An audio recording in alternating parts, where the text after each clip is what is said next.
Shalom, kita bertemu kembali dalam Pastoral Insight. Dan saudara para pemimpin, hari ini kita akan bincang-bincang mengenai fantasi seksual pemimpin. Nah saudara, entah kita sudah menikah, entah kita belum menikah. Kalau kita sudah menikah, kita pasti aktif secara seksual. Saudara, setiap kita, bagaimanapun kita pasti punya yang namanya fantasi seksual. Mungkin kita merasa bahwa pasangan kita mungkin tidak lagi seperti bayangan kita di awalnya. Lalu kemudian kita membayangkan orang lain. Saudara, jebakan-jebakan fantasi-fantasi semacam ini bisa saja terjadi. Bahkan di kalangan para pemimpin Kristen. Kita harus akui itu, karena kita ini manusia berdosa. Kita ini masih darah dan daging. Kemanusiaan kita ini sudah jatuh ke dalam dosa. Satu hal yang harus kita lakukan ketika itu datang kepada kita adalah kita harus berhati-hati terhadap setiap fantasi-fantasi seksual yang kita alami.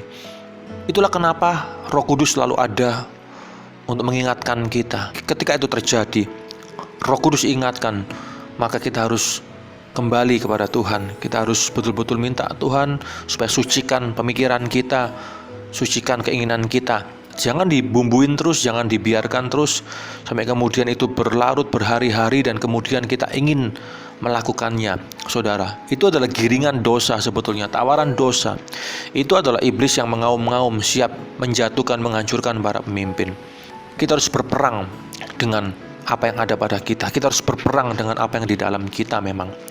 Tapi kita harus berserah kepada anugerah Tuhan, kasih karunia Tuhan, kasih karunia Allah Roh Kudus yang memampukan kita semuanya. Kalau Anda perhatikan, kejatuhan para pemimpin di dalam area seksualitas adalah banyak sekali dimulai ketika terjadi yang namanya fantasi seksual yang kemudian dikembangkan, dipelihara, dipupuk, dikembangkan terus sampai kemudian matang, buah itu matang dan timbullah yang namanya tindakan dosa. Oleh karena itu penuhi hati kita, hidup kita, pikiran kita setiap hari dengan firman Tuhan. Baca, bersekutu, pelajari firman Tuhan saudara, perdalam dirimu dalam firman. Selalu ini adalah antidot yang paling sempurna. Firman yang akan mengendalikan your sexual desire, yang akan mengendalikan dirimu, mengendalikan fantasimu, mengendalikan pikiranmu, mengendalikan hormonmu, semuanya adalah kedalaman kita dengan firman.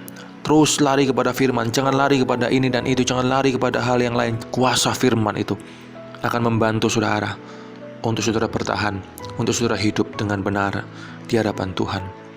Tuhan Yesus memberkati kita semuanya dan jadilah seorang pemenang di dalam Dia. Amin.